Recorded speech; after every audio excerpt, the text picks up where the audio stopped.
கௌரவ சபாநாயகர் அவர்களே, ගරු සීතරන් මන්ත්‍රතුමා ඔබතුමා කතා කරන්න. இந்த நாட்டினுடைய பாதுகாப்பு தொடர்பில் குறிப்பாக எதிர்க்கட்சி உறுப்பினர்கள் முன்வைத்திருக்கிற அவர்களுடைய பாதுகாப்பு ගරු தொடர்பில் සීතරන් මන්ත්‍රතුමා எங்களுடைய கருத்தையும் நாங்கள் பதிவு செய்ய விரும்புகிறோம். குறிப்பாக நாட்டில் இருக்கின்ற பல எதிர்க்கட்சி பாராளுமன்ற உறுப்பினர்களுக்கான பாதுகாப்புக்கான அச்சுறுத்தல்கள் உண்டு. இந்த நாட்டிலே பல இடங்களில் கொலைகள் சம்பவங்கள் நடைபெறுகின்றன. இன்சுரன்ஸ் அந்த தீங்கு விளைவிக்கும் பாக்டீரியாக்களை ஒழிக்கும் என மருத்துவ மற்றும் விஞ்ஞான ரீதியாக உறுதிப்படுத்தப்பட்டுள்ளது. இதற்காக நான் நினைக்கிறேன் பாதுகாப்பு அமைச்சர் சொன்ன விடயங்களையும் நாங்கள் கருத்தில் எடுக்கிறோம்.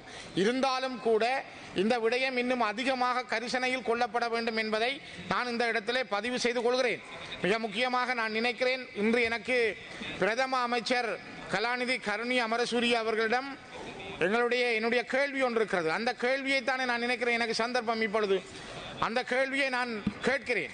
பிரதம அமைச்சரும் கல்வி உயர்கல்வி மற்றும் தொழிற்கல்வி அமைச்சருமான கௌரவ கலாநிதி கருணி அமரசூரிய அவர்களை 2025 இன்று 20ஆம் தேதி கேட்பதற்கு, முதலாவது ஒரு மாவட்டத்தில் குறித்த ஒரு பாடத்திற்கு நிலவும் ஆசிரிய ஆளணி வெற்றிடம் மற்றும் தேவைப்பாடு என்பவற்றின் அடிப்படையிலேயே தேசிய கல்வியியல் கல்லூரிகளுக்கான அனுமதிகள் வழங்கப்படுகின்றன என்பதையும், அதே அடிப்படையிலேயே கல்வியியல் கல்லூரிகளுக்கு முகழ்நிலை மாணவர்கள் சேர்த்துக் கொள்ளப்படுகிறார்கள் என்பதையும் அமைச்சர் ஏற்றுக்கொள்வாரா?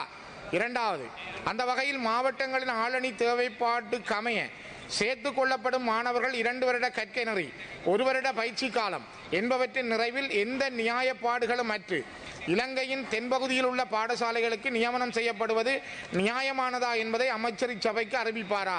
மூன்றாவது, குறித்த நியமனங்களின் போது அந்த மாணவர்களின் குடும்ப நிலைமை, பொருளாதார நிலைமை, போக்குவரத்து, தங்குமிடம், தனிமனித பாதுகாப்பு உள்ளிட்ட எந்த விடயங்களும் கருத்தில் கொள்ளப்படாது நீண்ட தூர பிரதேசங்களுக்கு கட்டாயத்தின் அடிப்படையில் நியமனங்கள் வழங்கப்படுவது ஏற்புடையதா என்பதை அமைச்சரின் சபைக்கு அறிவிப்பாரா?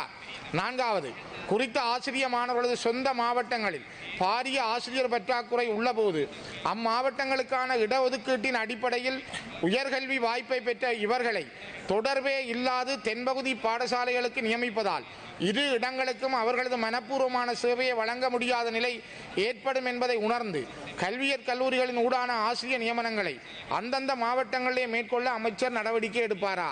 හරියන්න හරිම තැනට යන්න. LOLC Finance හරියන්න හරිම තැන.